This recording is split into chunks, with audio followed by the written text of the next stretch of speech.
Hello and welcome back to Let's Play Crackdown. I am Paper Mario Guy, and in this episode we are going to be taking down a big bad Don Garcia. Couldn't think of his first name. Domingo Garcia, or whatever it is. And he doesn't stand a chance. Pretty much, that's what I've come to the conclusion. He does not stand a chance. We're going to be all ninja-like. We're going to be like a super regenerating cyborg genetically enhanced ninja. And it's going to be glorious. Okay, alright. Well, that has nothing to do with us right now. That is in the whole other section. We're focused on this, okay? Not that. We will get to that. The Volk will have its time. They should not worry.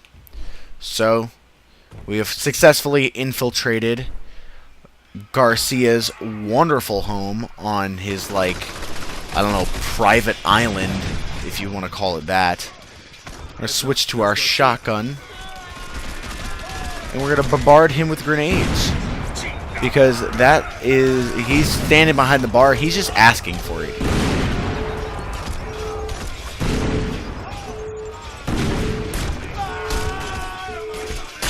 Boom, right to the head.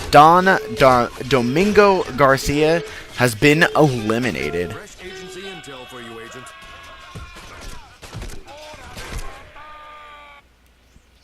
Don Domingo Garcia, head of Los Muertos, is dead. Nice work, Agent.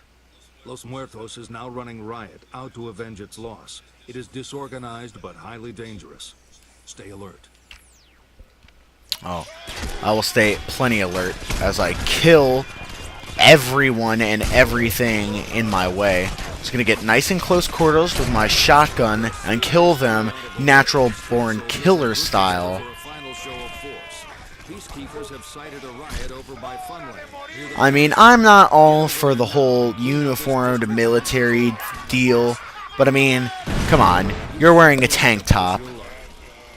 Am I really supposed to feel threatened by your scary tank top and your supposed intimidating muscles? No. Kill me, I don't even care. Don't even care. Don't even give a shit. I'm gonna teleport to the other end. And we're gonna go over to the beach and the Ferris wheel, because that is where I believe the final area is. As you can see, there's a riot going on, and we have to put that riot down. The last little resistance of La Mugre's gang, and they're gonna go down pretty easily, just like their boss did. But it's definitely essential that we put them down once and for all. Some grenades. It's pretty hardcore. You know what is more impressive than their resistance still not dying after their little leader went down? It's the fact that I can throw as many grenades and shoot as many rockets as I want. Actually, I could riddle these brick walls with as many bullets as I want, and I could punch and I could kick with all my superhuman glory, and they are not going to budge. None of the buildings are going to budge. That Ferris wheel, indestructible. Like, I don't know what they're making the shit out of, but they should clearly just make their tanks out of it. Like, the Peacekeepers should just make their tanks out of it and do that, and they would just be able to take their defenses to a whole new level. They wouldn't even need to fucking use Trinenko's work, you know?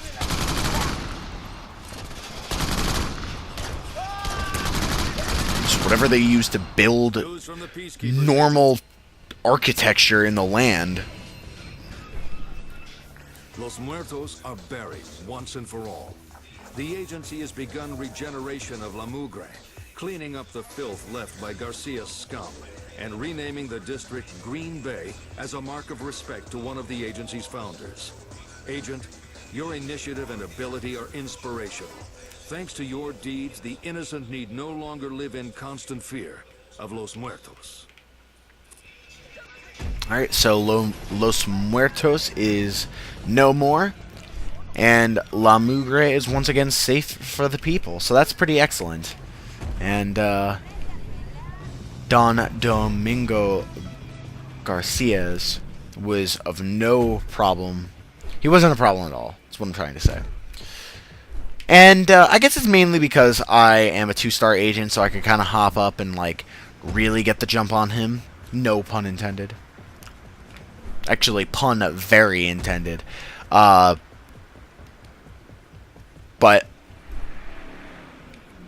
I don't know. I guess it's an unfair advantage for me at this point because I've played this game relatively recently. Not like last month or two. I mean, it has been probably like 6 to 7 months since I played this game when it came out, like on the Games for Gold thing. But when I did that, when I last played this game, the last thing I was doing was completing all the time trials on psychotic difficulty. So, I mean, I guess I'm a little too fresh with this game, but I don't know. That's up for debate. The Volk, the wolf, is a beast to be reckoned with. Tired of relentless fighting for poor pay and no recognition, hardened militia from all over Eastern Europe came together to put their skills to more profitable use: organized crime. The Volk brought with it a strong pack work ethic and a vast hoard of munitions and armored vehicles of war. The mob's wolves embrace strict military discipline and are experts in the use of firearms and explosives. They bolster their ranks with skilled illegal immigrants and use the rest as a disposable workforce. The Volk controls the entire industrial area of Pacific City, locally known as the Den. Alright, so we have a nice little contrast. We go from basically uneducated, reckless street thugs to a more sophisticated, organized foreign militia. So, I mean, can't really get much more different than that. But, they're gonna go down all the same. It's not gonna be a problem. Not for me. I'm a super agent, okay? I'm like James Bond on crack. I'm like a James Bond you can't kill. That can also jump disgustingly high.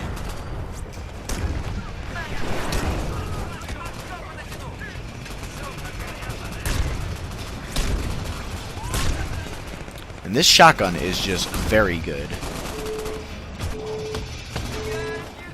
But now I'm going to start using my fist a little bit more. Kicking the shit out of these guys. Kicking their ass, literally. Curb stomping them. Just being unnecessarily brutal, just for the sake of being brutal. But as you can see, strength actually rises very quickly. Like, almost too quickly, in my opinion. Like, I am already at 50, and I mean, last time I had looked, I was at 0. Like, I had nothing. And, like, I'm already at, 60.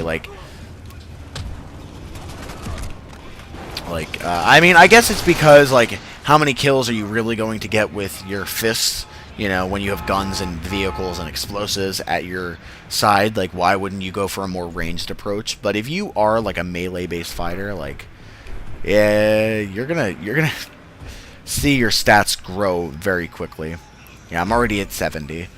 So, I might actually just beat the shit out of some more people and get it all the way up to a nice even 1 star, 100. Because why not, Actually, like, to be honest, the strength comes in handy in the third area, I think, more than any place else. Because, as you would think, a great way to try to combat someone as strong as this character is would be to, isolate them in a small corridor and kind of, like, 300 him in essence. Just have waves and waves of incredibly tough opponents fighting you, and there's no way to really kill them all in a quick and timely fashion, so they're going to be more likely to die. They're going to be easier to deal with. But that's when I just start throwing roundhouse kicks and punches. And right now, like, I just kicked that car and it didn't go anywhere. But when my strength is, like, fully up, I can kick cars, like, across the street, you know, across highways and stuff. It's pretty ridiculous. Like, you really do, you turn into the Hulk, like, essentially. Like, with how high you can jump and how bullets just do nothing to you. Well, I mean, they do a little bit, obviously. Your physical strength is increasing, Agent. You can now lift objects weighing just over half a ton and throw them roughly. But something cool that I actually just found out that I did not know before, and I don't know how useful it would be. I guess it could be very useful for, you know, making certain jumps. I need to find something first, but this bench will do. But, alright, you're not going to let me pick you up? Alright, fuck you, bench. Don't need your help anyway.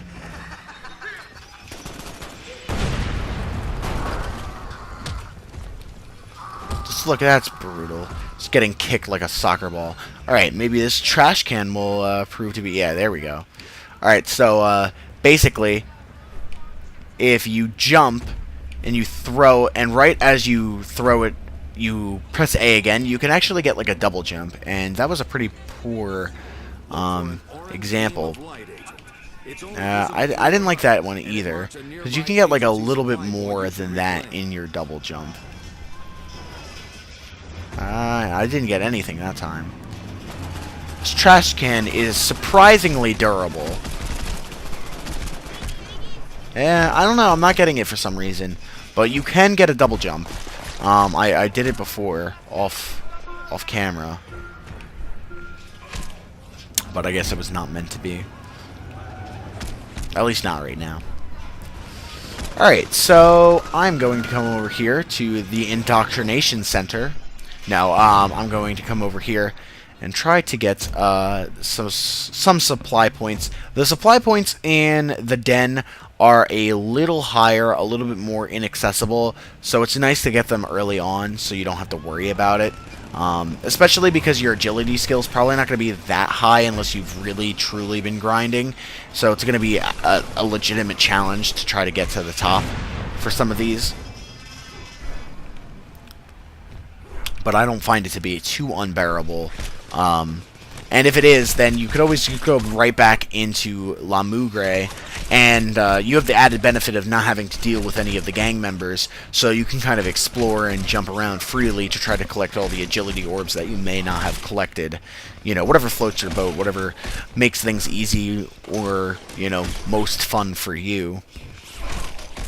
For me, like I said, I'm not a big fan of grinding, and in my opinion, like, what I was doing earlier wasn't necessarily grinding so much as it was exploring, and I kind of tried to articulate that. But grinding, to me, is when you get to a certain point in a game, and you literally cannot do it because you're not, like, well-leveled enough, and the game hasn't really presented you with a straightforward option to get to the level that you need to get to by that point. And I think a perfect example of that is in Pokemon Heart Gold. I am the type of Pokemon player, personally, or really RPG player in general, where I don't really avoid too many fights. I like to just pretty much obliterate everything in my path, just how I like to play. And as a result, when I'm playing through a game like Pokemon, and you have all these trainers that are sitting out, you know, right in the open waiting to be battled, like, I just go ahead and fight them all. And I just found myself, like, multiple times in that game not being able to defeat some of the trainers or some of the bosses that I was at that point. And that just really frustrates me. And the fact that I had to, like, leave and go and find a place to grind. And I don't like that. Whereas in this game, you know, if you're going to count these guys as bosses, like, you're given ample amounts of time and plenty of opportunities to upgrade your skills pretty organically. Like, you're not going to just skip, like, no normal player, you know, not trying to get all the orbs, or not trying to, limit themselves for some reason is going to skip, exploring and getting all these green orbs. Like, there's just no way. Like, I would be very hard-pressed to find someone who's just going to look at this thing, which is clearly a collectible, and then just not have the instinct to want to go and grab it. So, like I said, I feel as though there's definitely plenty of opportunities for you to, level up.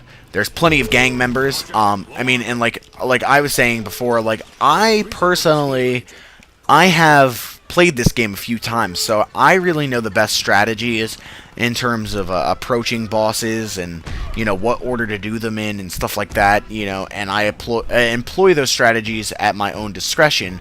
Whereas someone who doesn't really know this game that well is not going to know that the best way to go after Don Domingo Garcia is through the water. Even if the guy gives you the hint of, like, maybe you're going to have to get a little wet and, go in the water, like, you're not going to know to just jump up the side. And even then, like, you may not,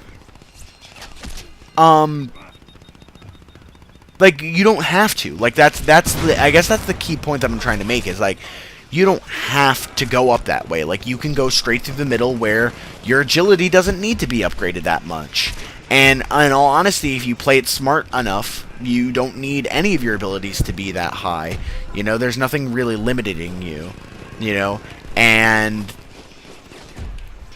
like I said, I don't think anybody's going to honestly be... Oh my god, I don't think anybody's going to Oh, wow. There was nothing I could do. I got knocked down on the ground and then rocketed to death. But I don't think anybody's going to be passing up any of these opportunities to level up themselves. And as a result, I don't find that this is really grinding. But regardless, I don't think it's that big of a deal. And yeah, so that just about does it for this episode. Don Domingo Garcia went down like a bitch, and now we're exploring the Den and the Volk to the fullest of our extent. And we will continue to do so in episodes 7 or 8. I don't know what episode this is. Alright, see you guys then.